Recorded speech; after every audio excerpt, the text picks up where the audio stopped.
بینہم، صحابہ کی صفت بیان کی، یہ کافروں پہ جو جنگ لڑنے والے کافر ہیں وہ مراد ہے، جو میدان جنگ میں لڑتے ہیں مسلمانوں سے، ان پہ بہت سخت ہے، یہ نرم نہیں ہے، ان پہ ترس نہیں آتا ان کو. اور رحماء بینہم، آپس میں کیا ہے؟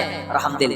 ظالم پہ ترس آنا یہ بے موقع ہے. تبھی جو ڈاکوؤں کو پکڑ کے کوٹ رہے ہوتے ہیں اور جو ان کو بچا رہے ہوتے ہیں نا، میرا دل چاہتا ہے بچانے والے کو بھی اسی کے ساتھ لٹا کے کوٹو.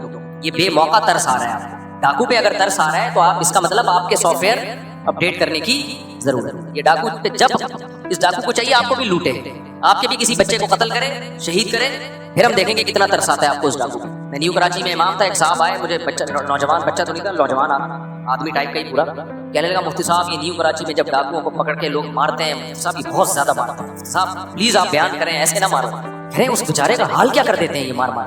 نیو کراچی میں اگر کوئی ڈاکو پکڑا جائے نا تو بہت ہی اس کا حشر نشر کرتے ہیں. تو میں نے ان سے کہا، میں نے کہا ٹھیک ہے میں بیان کروں گا، ڈاکوؤں کو پھولوں سے مارا کر، پیار سے مارا کر، یوں کر کے چماٹ مارا کر. خدا کے بندے ڈاکوؤں نے کتنے، جب جوان بیٹوں کی لاشیں گھر میں آتی ہیں جن کو ڈاکوؤں نے مارا ہوتا ہے، ماں باپ پہ کیا قیامت گزرتی ہے. جوان بیویوں کے جوان شوہر، جب جوان عورتیں بیوہ ہوتی ہیں، وہ سویڈن سے میاں بیوی کا جوڑا آیا ادھر عید کے موقع پہ، ڈاکوؤں نے مار دیا بیوی کے سامنے اس کے جوان شوہر کو، اور ایک چھوٹا بچہ، وہ بچہ بھی اپنے باپ کی لاش کو تڑپتا ہوا دیکھ رہا ہے. کیا گزری کہ ساری زندگی کے لیے وہ مینٹلی وہ متاثر ہو گیا، سامنے اپنے بچہ باپ کو تڑپتے ہوئے دیکھ رہا ہے اور بیوی اپنے شوہر کو تڑپتے ہوئے دیکھ رہی ہے. اور اس ڈاکو پہ ہمیں سمجھایا جا رہا ہے کہ کیا کھاؤ. تو ڈاکو کے بارے میں فتویٰ نہیں دے رہا، لیکن لوگوں کا جو طریقہ ہے وہ یہی ہے کہ جیسے تیسے ہو اس کو مارو جا. لوگ یہ کرتے ہیں، میں نہیں کہہ رہا کہ ایسا کرنا چاہیے کہ نہیں کرنا چاہیے، لیکن پبلک ایسا کرتی ہے. وجہ اس کی ہے کہ پبلک کے پاس اس کے علاوہ کوئی آپشن بولو ہے نہیں. کہتی ہے اور کیا پولیس کے حوالے کرنا چاہیے. تو پولیس کیا کرے گی؟ پولیس خود مجبور ہے، پولیس اس کو کورٹ میں لے کے جائے گی. کورٹ میں کوئی گواہی دینے کے لیے جاتا ہی نہیں ہے، کیونکہ جو گواہی دینے جائے گا اس کو پتا ہے اگلا نمبر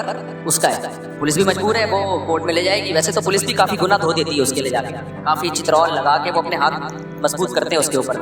ایکسرسائز جس پولیس والے نے بھی کرنی ہوتی ہے نا ہاتھوں کی، چماٹوں کی، وہ شادی کے لیے تیاری کر رہے ہوتے ہیں کہ جب ہم پٹیں گے تو پھر ہم.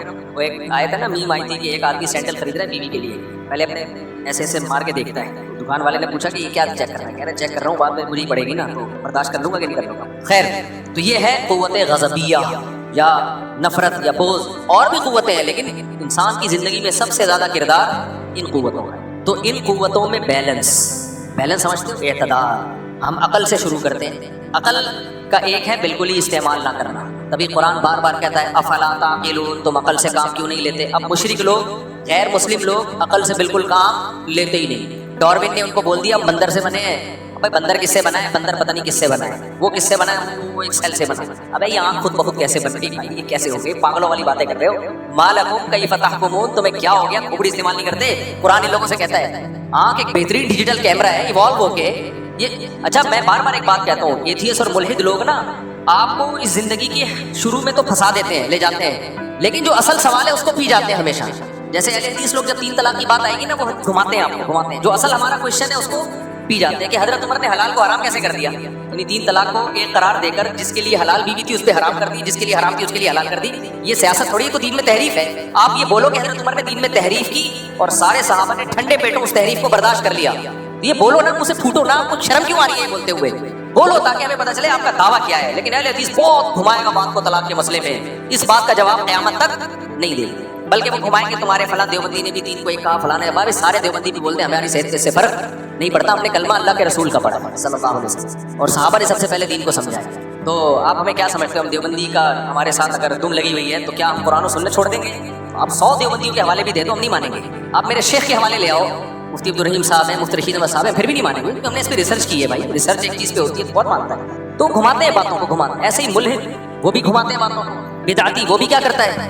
بات کو گھماتا ہے. آج ایک صاحب آئے، وہ کہنے لگے کہ میں نہیں مانتا صحابہ کو، اس طرح کی کوئی بات کر رہے تھے. تو میں نے کہا کہ آپ کے صحابہ کے نام ماننے سے پتہ ہوگا کیا؟ آپ بولو میں قرآن کو نہیں مانتا، سیدھا سیدھا. یہ تکلف کرنے کی ضرورت نہیں ہے کہ میں مسلمان ہوں اور میں صحابہ کو نہیں مانتا. کہہ رہے کیوں بھائی؟ میں نے کہا بھائی قرآن ہمیں پہنچا کہاں سے؟ صحابہ سے پہنچا. اور کس نے پہنچایا ہے؟ ایک جم غفیر ہے. اگر ہم کہیں 2-4 افراد نے پہنچایا ہے تو 2-4 افراد کا پہنچایا ہوا تو مشکوک ہوتا ہے اس میں. تو پھر